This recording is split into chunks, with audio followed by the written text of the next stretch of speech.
Donc, jusqu'en troisième, on vous parle d'angles, les angles simples, hein, c'est-à-dire angles formés par deux demi-droites. Donc, par exemple, on peut prendre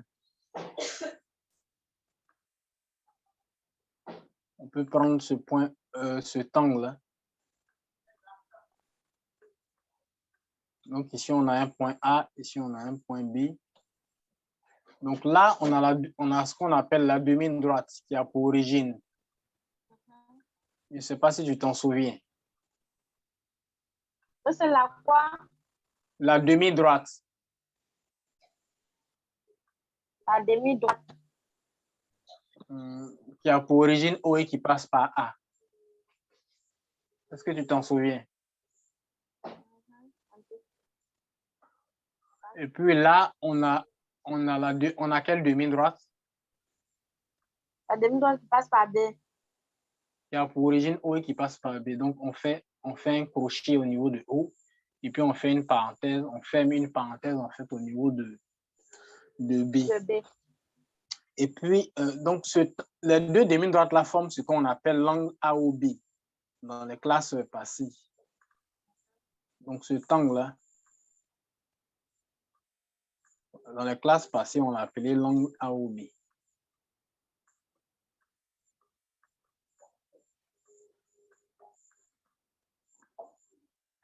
Voilà. Donc, on définit maintenant ce qu'on appelle...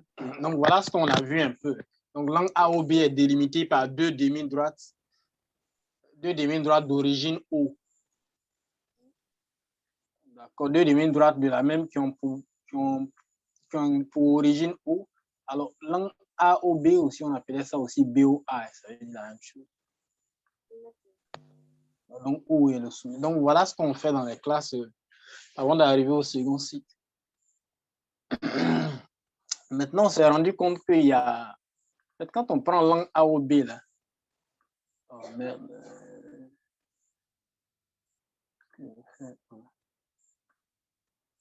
Donc, je vais effacer ces choses-là.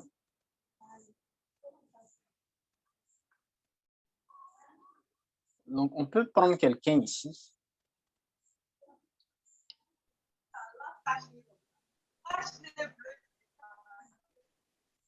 Je vais tracer une route qui relie A à B sans passer par O.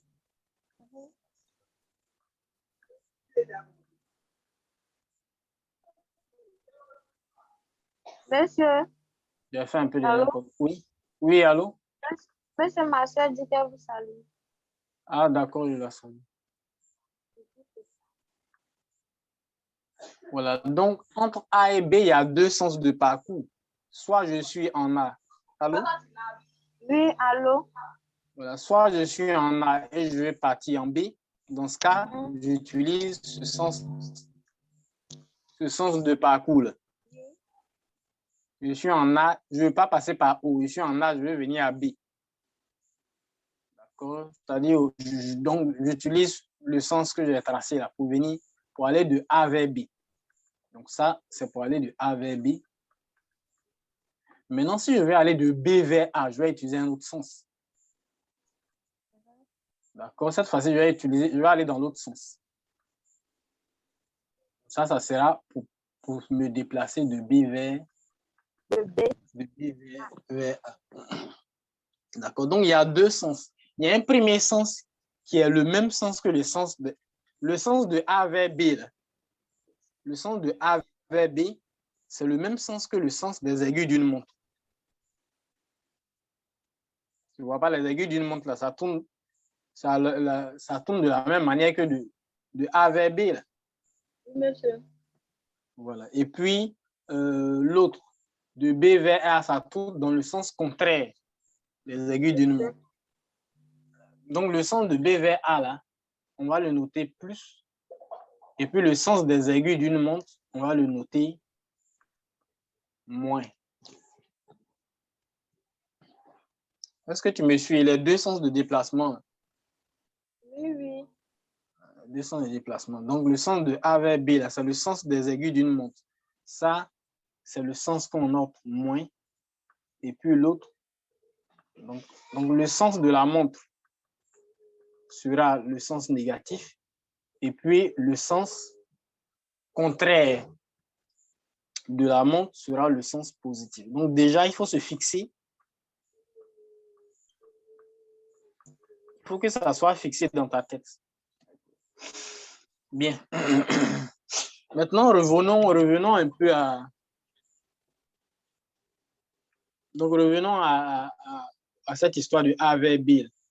Donc, si je me déplace de A vers B, il y a une manière on ne voit pas la langue de la... Donc, comme il y a deux sens de parcours, entre A et B, c'est ce qui, en fait, traduit la notion d'angle orienté.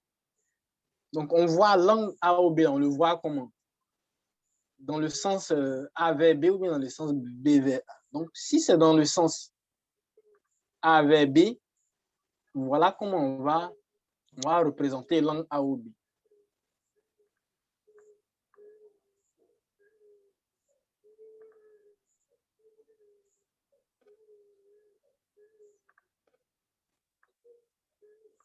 Qu'est-ce que je fais?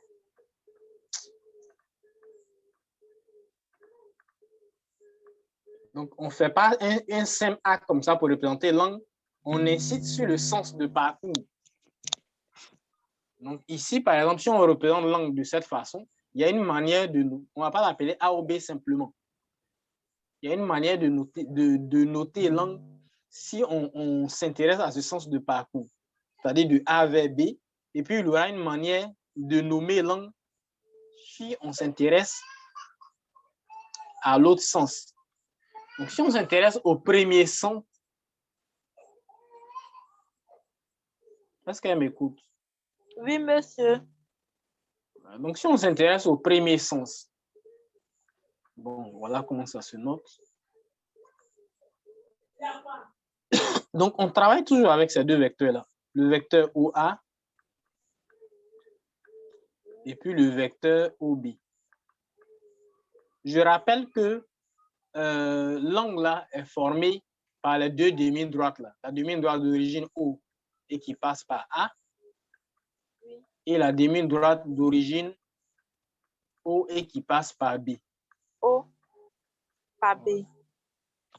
Donc, quand on veut donner un angle à l'angle orienté, là, on va utiliser les deux vecteurs, le vecteur OA et le vecteur OB. Ici, comme le sens qui est représenté, c'est de A vers B. Donc, on va commencer par le vecteur OA, par écrire le vecteur OA. Donc, on écrira d'abord le vecteur OA. Et puis après, on va mettre point virgule pour écrire quel vecteur? Le vecteur OB. Voilà. Le vecteur OB. Voilà, et puis on met un chapeau dessus. Donc, quand on écrit comme ça, OAOB, l'angle orienté OAOB, on est en train de parler de cet angle. On est en train de parler de l'angle AOB, mais on s'intéresse au sens de parcours de A vers B. Maintenant, si on s'intéresse à l'autre sens de parcours, bon, je peux faire un autre chemin ici. Voilà, donc, ça, c'est pour... Donc, si on s'intéresse à l'autre sens de parcours, donc dans ce cas, au lieu d'aller dans le sens des aiguilles d'une montre, on va dans le sens contraire des aiguilles d'une montre maintenant.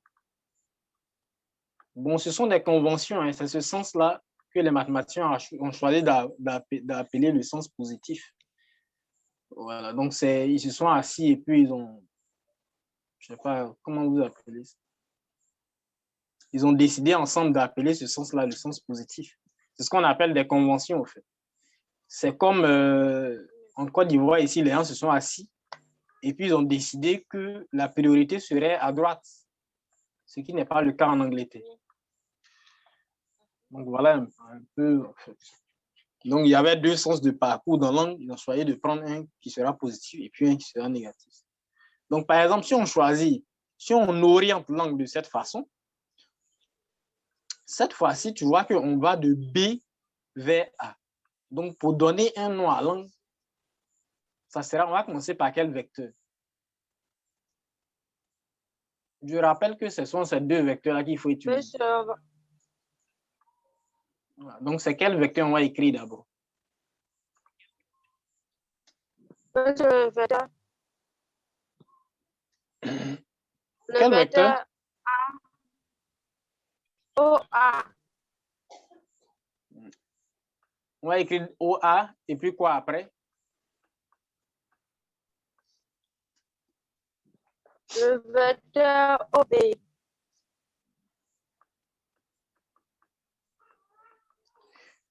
D'accord. Mais est-ce qu'il y a une différence entre ce qu'on a fait et puis regarde ce que toi tu as trouvé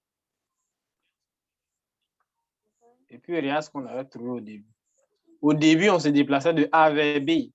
On a dit que dans ce cas, langue orientée s'appelle OA-OB. Maintenant, on se déplace de B vers A. Tu dis langue orientée aussi s'appelle OA-OB. Monsieur, c'est OB d'abord et puis OA à la fin. Voilà, très bien. C'est OB On d'abord. met le chapeau. Voilà, et puis après, on met le chapeau.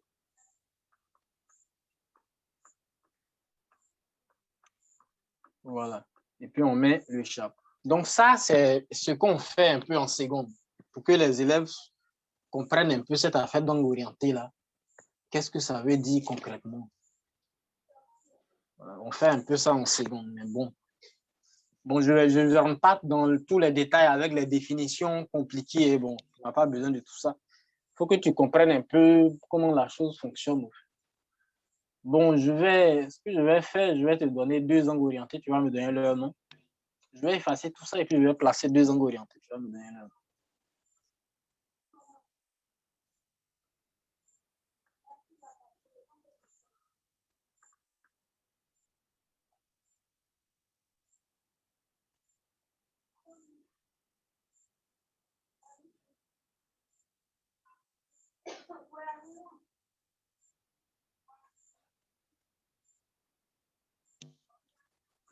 Voilà, donc, je vais prendre la première figure là.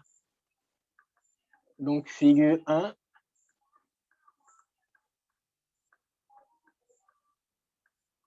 Donc, pour la figure 1, je vais prendre cet angle-là.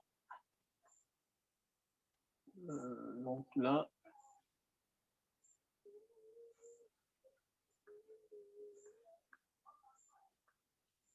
Je vais changer un peu les lettres. Je ne vais pas tout prendre.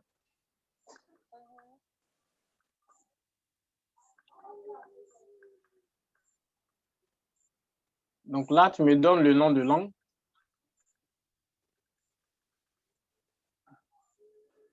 Tu peux, bon, comme tu ne maîtrises pas aussi, bon, peut-être après, tu vas dicter pour que j'écrive. Sinon, toi, tu allais écrire où il y a les pointillés là.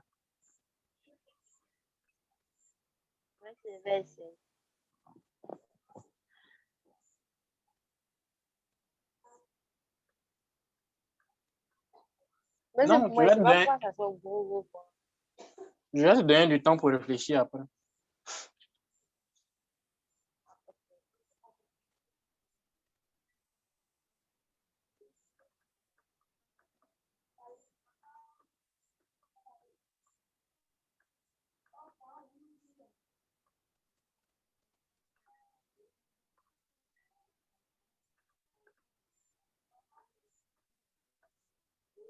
Voilà. Donc, pour ces deux, je te laisse 5 minutes.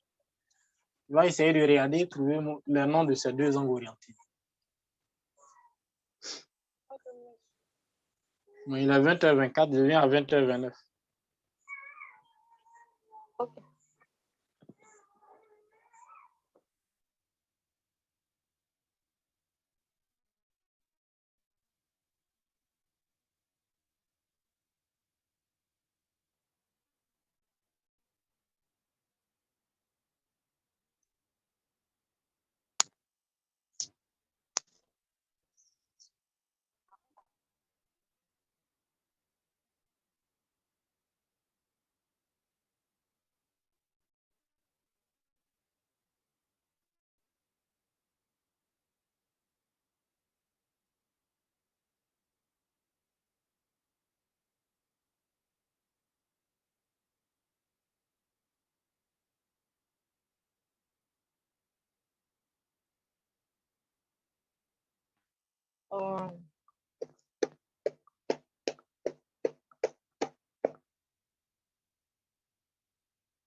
Là,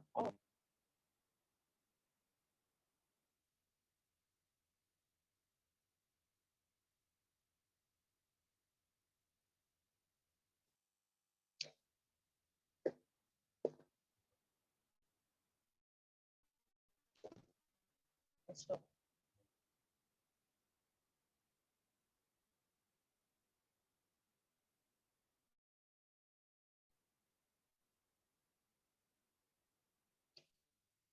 Ok.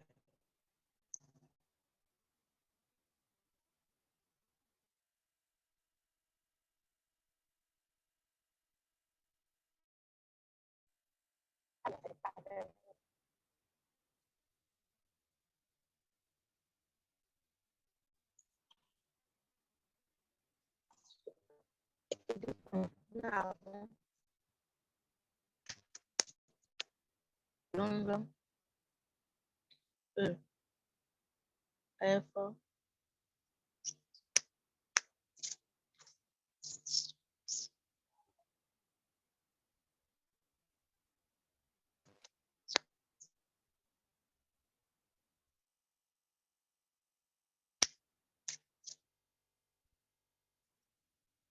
EG, non? EG d'abord. E, F. Ok. Maintenant, c'est E2. On a U.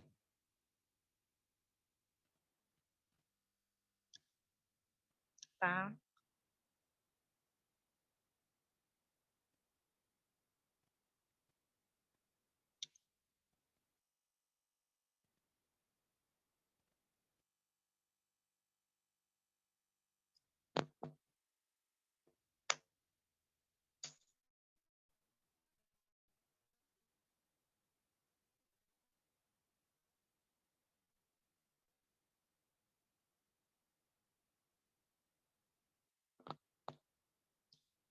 là.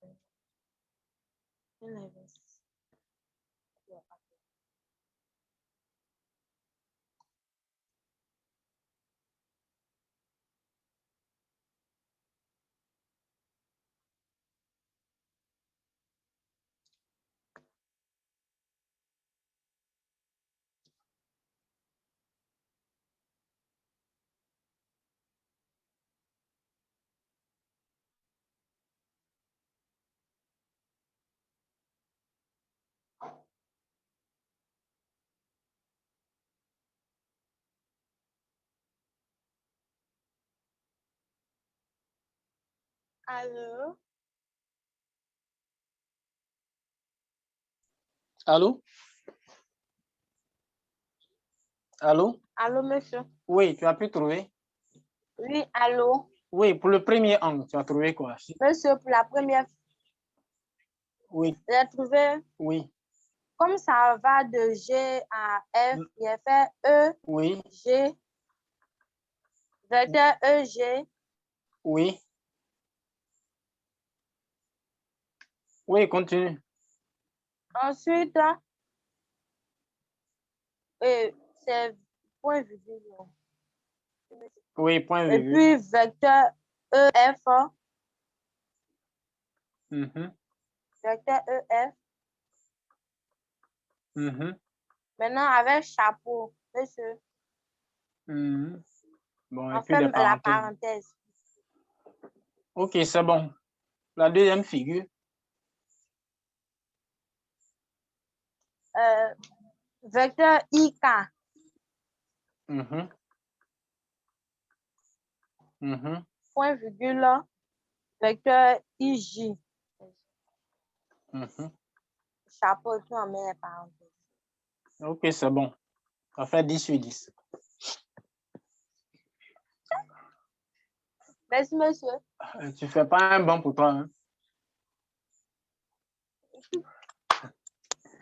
Bon, donc voilà comment on fait pour donner un nom aux angles orientés.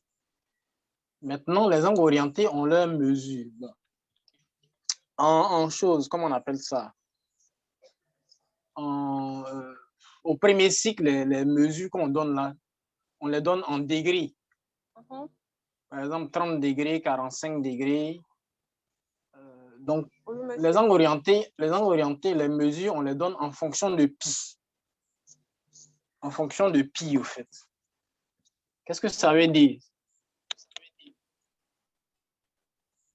Par exemple, un angle,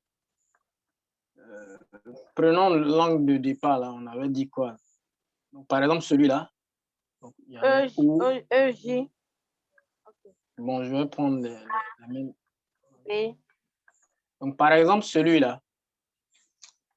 Celui-là, c'est l'angle. On va donc, je vais prendre OB. On va de B vers A. Donc, lui, c'est OB.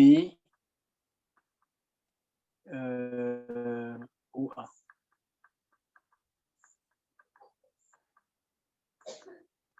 Bon, c'est toujours mesure qu'on met à côté, hein, MES. Voilà. Mais lui, on ne va pas mettre les 45 degrés ou bien les 20 degrés, etc., comme au premier cycle. On va mettre quelque chose qui dépend de pi. Voilà. C'est-à-dire, s'il fait 45 degrés en réalité, au premier cycle, s'il fait 45 degrés, en termes d'angle orienté, il va faire en fait pi sur 4. Il va faire plus ou bien moins pi sur 4. Si en réalité, ça vaut 45 degrés. Bon, quand je dis en réalité, bon, c'est un abus de langage. Non. Est-ce qu'elle m'écoute? Allô? Ouais. Allô? Oui, donc, monsieur. je disais au premier cycle, cet angle-là, supposons qu'il fasse 45 degrés. Donc, cet angle-là, au premier cycle, supposons qu'il fasse 45 degrés. Ici, c'est un angle orienté, donc on va pas parler on va plus parler de degrés. On va plutôt parler de radian. Radian, voilà. On parle maintenant de radian. On ne parle pas de degré, on parle de radian. Le degré, le degré, c'est pour les angles du premier cycle. Le radian, c'est pour les angles orientés. Ce n'est pas la même unité. Voilà, c'est pas la même unité de mesure. Donc, c'est plus des mesures en fonction de pi qu'on va attribuer aux angles orientés. Donc, ici, si au premier cycle, c'est un angle de 45 degrés, nous, au second cycle, on va dire qu'en radian, il fait plus ou moins pi sur 4. Maintenant, entre plus pi sur 4 et puis moins pi sur 4, il faut choisir. On choisit en fonction de l'orientation de l'angle, justement. Quand je débutais, j'ai dit que si l'angle va dans ce sens, qui est le sens des aiguilles d'une montre, c'est-à-dire que l'angle est négatif. Oui. Si l'angle va dans le sens contraire des aiguilles d'une montre, c'est que l'angle est positif. Donc, notre angle qui est ici, là, il va dans quel sens? Dans le sens moins ou dans le sens plus? Moi, c'est dans le sens plus. Voilà, donc ici, mesure de l'angle OBOA est égale à plus pi sur 4. C'est plus. Mesure de l'angle OBOA est égale à plus pi sur 4. Donc, si on prend un autre angle qui fait, par exemple, je vais prendre celui-là. Je vais mettre IJK, je vais changer un peu. Donc, prenons celui-là. Supposons qu'au premier cycle, il fasse 30 degrés.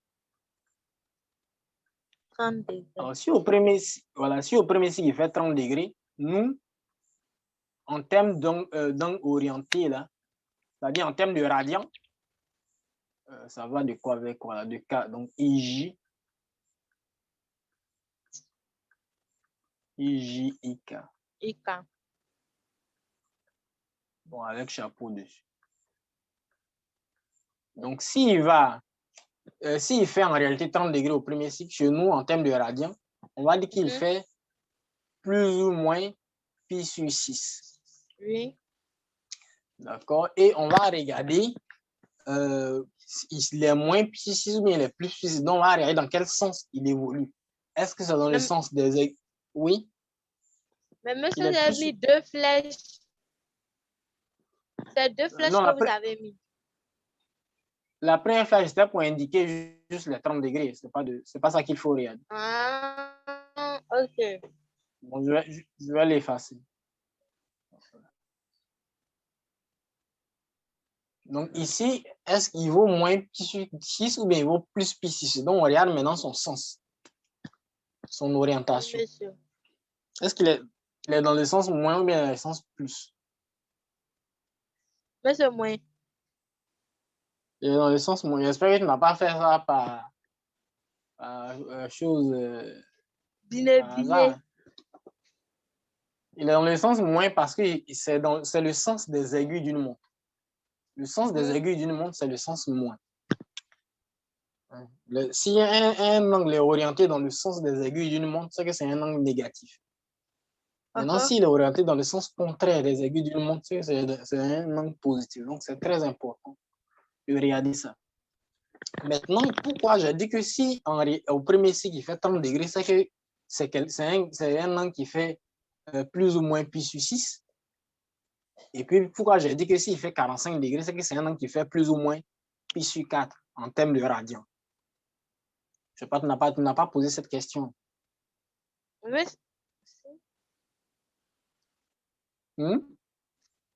Monsieur, c'est vrai, c'est vous n'avez pas demandé.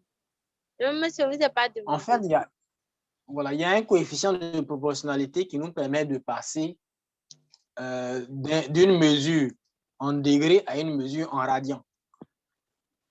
Monsieur, quelle est cette mesure? Bon, comme je l'ai dit, on l'a fait dans les classes passées. Je crois qu'on le fait en seconde C. Ouais, je pense en seconde C. Donc, comme toi, si tu te plains que tu n'as pas fait de seconde. Bon, je n'ai aucun moyen de vérifier ça. Hein. Mais les élèves, eux, ne font jamais quelque chose. Donc, bon. Mais si vous mettez sur les élèves, Sinon, vous savez que c'est vrai. Voilà. Si nous sommes en degrés, que nous voulons passer en radian, voilà. Il suffit de multiplier la mesure en degrés, là. C'est un petit tableau de proportionnalité, en fait, par pi sur 180. Bon, un instant, je vais...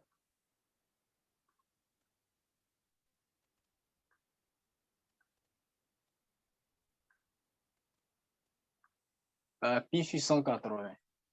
Donc, si on a un truc en degrés qu'on veut l'obtenir en radian, il suffit de faire pi sur 180. Et si on l'a en radian, qu'on veut l'obtenir en degrés, il suffit cette fois-ci de diviser par pi sur 180. C'est un coefficient de proportionnalité très important.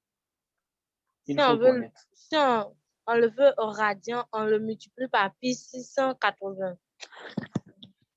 Voilà. Donc, par par exemple, un exemple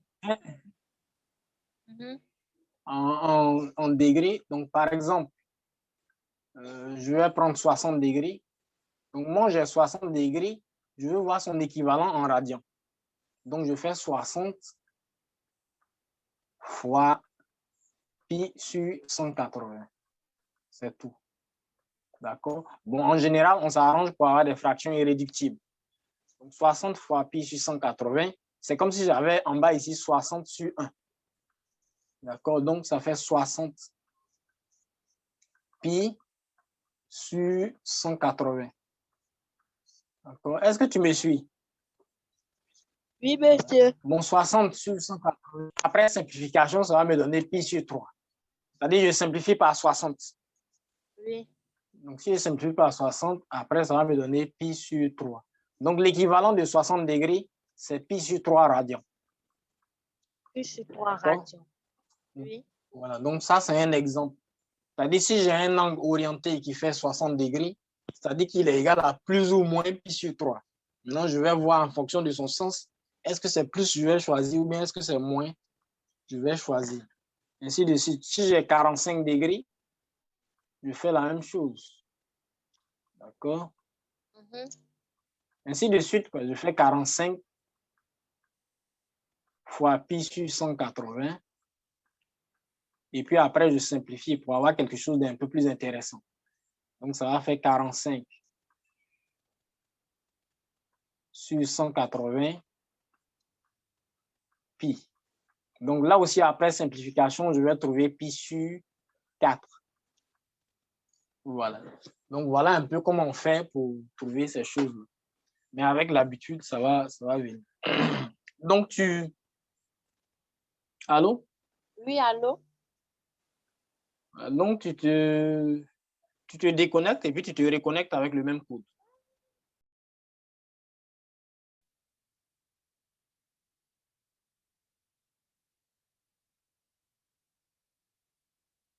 Je vais louper des sections. Bon. D'accord. Donc le alpha, il est entre 0 et pi, ou bien le alpha, il est entre... Moins. Bon, la même position pour ne pas prendre. Moins. Il est entre moins pi Pi. et 0. D'accord. Donc le alpha est entre 0 et pi, ou bien il est entre moins pi et 0. Ça va dépendre de comment il va choisir de se déplacer le bonhomme sur le cercle trigonométrique. Donc si on fait une réunion, de ces deux intervalles, ça va nous donner l'intervalle Ouvert. moins pi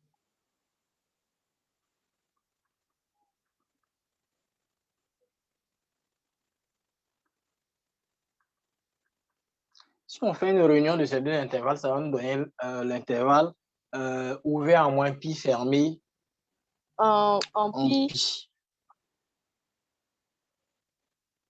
Mais non, monsieur. Oui. Donc, tout ça, il n'y a pas de formule dedans, non? On vient un peu. Il faut comprendre ça d'abord. D'accord, monsieur. Voilà, donc, si on fait, on aura alpha qui est en moins pi et pi. Voilà. Donc, cet alpha-là, c'est ce qu'on va appeler, en fait, ce genre de truc, c'est ce qu'on va appeler, en fait, les mesures, ce qu'on va appeler une mesure principale. Donc, une mesure principale, c'est une mesure qui sera entre moins pi et pi. Alors, ouvert en moins pi et fermé en pi. Ce qu'on va appeler une mesure, la mesure principale d'un angle orienté sera en fait la mesure de l'angle qui est entre moins pi et pi. Donc, pourquoi on le dit? Parce que, en fait, pour la même position, on peut avoir plusieurs... Alors, je m'explique. Donc là, j'ai O, là, j'ai I, là, j'ai M. Oui. Bon, si le M est ici, par exemple, prononce le M là, ici. Donc, on a dit que là, si le bonhomme est en cette position, il représente pi sur 2. Si le bonhomme est en cette position, il représente pi sur 2. Mais en fait, imaginons que le bonhomme décide de faire le tour complet du cercle pour revenir encore dans la même position. Qu'est-ce qui va se passer? De I à M, ça va faire pi sur 2. De M à là, je vais appeler ça K. Ça fait pi. Ça va faire pi. D'accord. Maintenant, de K à je sais pas, à M, par exemple. De K à M, il va parcourir encore pi sur 2. Oui, monsieur. Donc, ça va faire pi plus pi sur 2. Voilà de quoi je parle. Mais comme ça va revenir au point I. Ça sera pi, non? Regarde ce que je viens. Regarde ce que je dis. Donc là, il décide cette fois-ci de s'arrêter au point I pour partir au point M.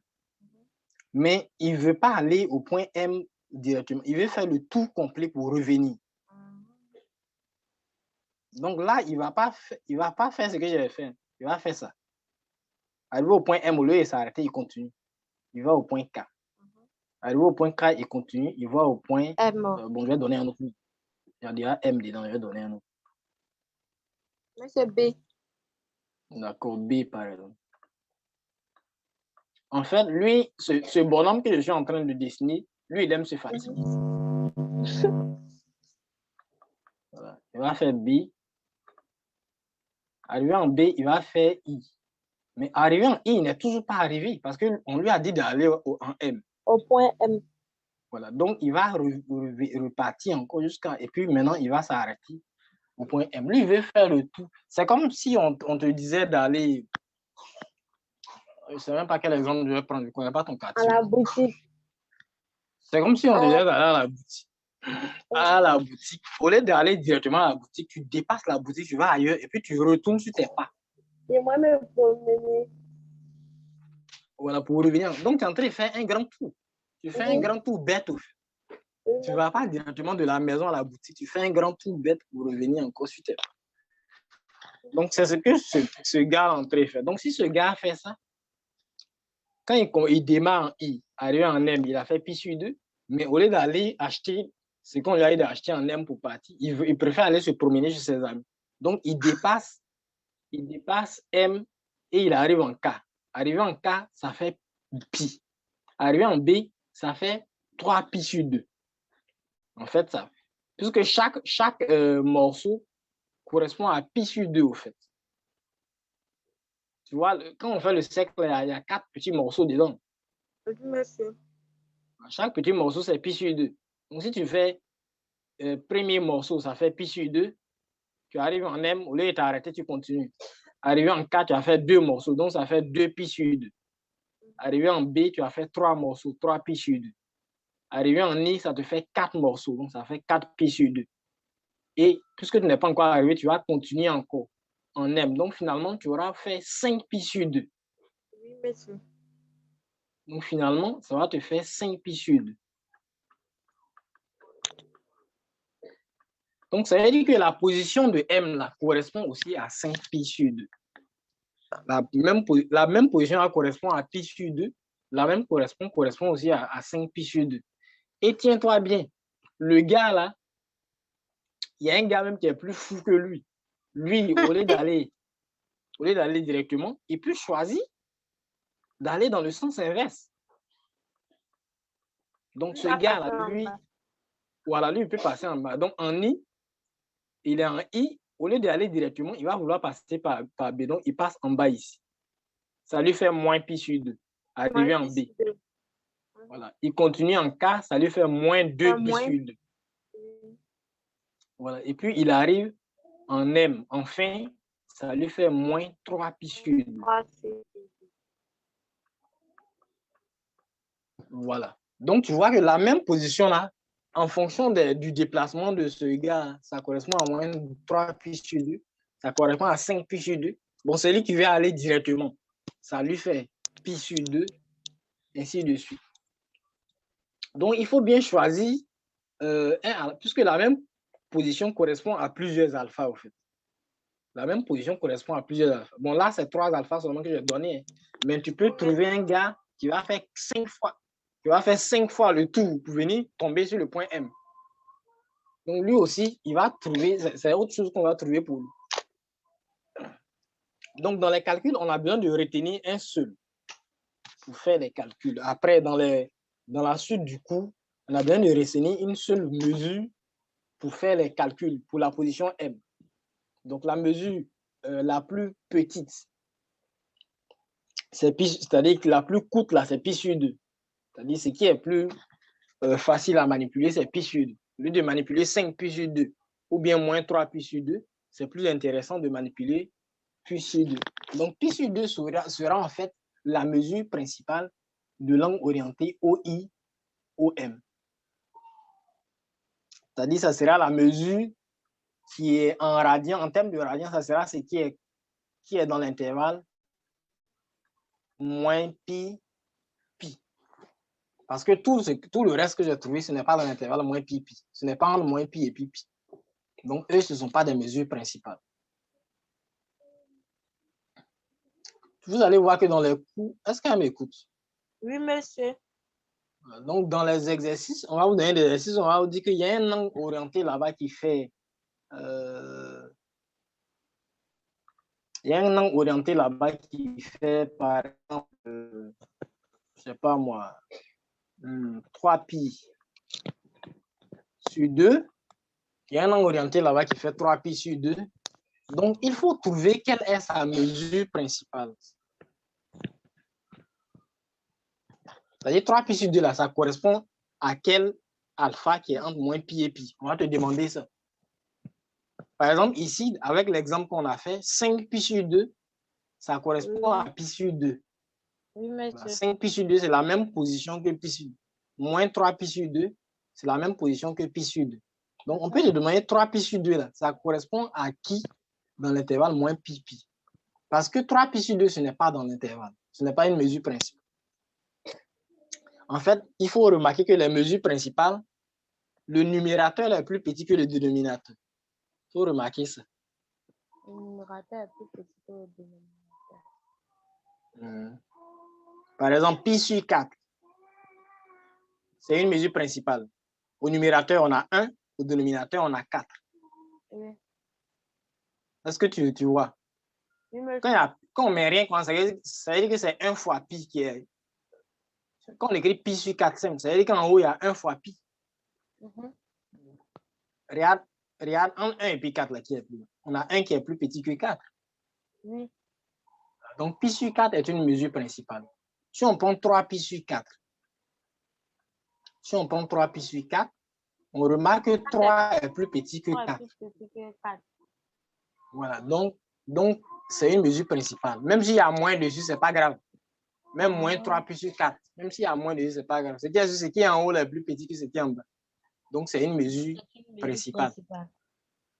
Voilà. Mais là, regarde 3 pi sur 2. Là. En haut, on a 3, en bas, on a 2. C'est pas une mesure principale. C'est pas une mesure principale. Donc, il faut voir, ça correspond à quelle mesure principale. Donc, on va vous donner cet exercice-là à faire. On va vous donner cet exercice-là à faire. Donc, il va falloir être... il y a plein de méthodes pour résoudre ça. Je ne sais pas quelle est la méthode qui a été exposée, parce que je ne vois pas bien ce que tu as donné. C'est ça qui est mon problème aussi. Après pour vous envoyer. Voilà. Donc, je vais t'envoyer tout à l'heure une manière de faire en vidéo. D'accord, monsieur. Donc, vendredi soir, je vais t'expliquer comment on fait pour déterminer une mesure principale. D'accord, monsieur. J'espère que vous n'avez pas d'interro. Non, non. Vendredi soir, je vais te montrer comment faire. Comment faire pour... Par exemple, on te dit que c'est... Oui. C'est lundi en interro, mais ce n'est pas en maths, c'est en physique. Ah, d'accord. Donc, c'est demain qui est vendredi. Hein. Donc, demain, je vais te montrer comment faire pour trouver ça. C'est-à-dire, on te dit que c'est 3 pi sur 2. Voilà, ça correspond à quelle mesure principale. Bon, je vais m'arrêter là aujourd'hui, il est 21h. Ok, merci, monsieur. Je vais t'envoyer les vidéos là. Ah oui, pour poser ta question. Oh, monsieur, j'ai oublié en fait. Ah bon. Bon, si tu te souviens, tu m'envoies ça par WhatsApp. D'accord, monsieur. Monsieur, vous m'avez dit que vous allez me montrer comment faire pour envoyer les photos. Ah oui. Oui, on appelle, c'est une application, on appelle ça CamScanner. CamScanner. D'accord. Ça permet d'envoyer des documents là. Quand tu veux envoyer les documents, le document est plus... On peut lire plus facilement, le document est lisible. Ah, d'accord. Je vais t'envoyer une vidéo là-dessus. D'accord, monsieur. Bon, bonne soirée. Bonne soirée, monsieur.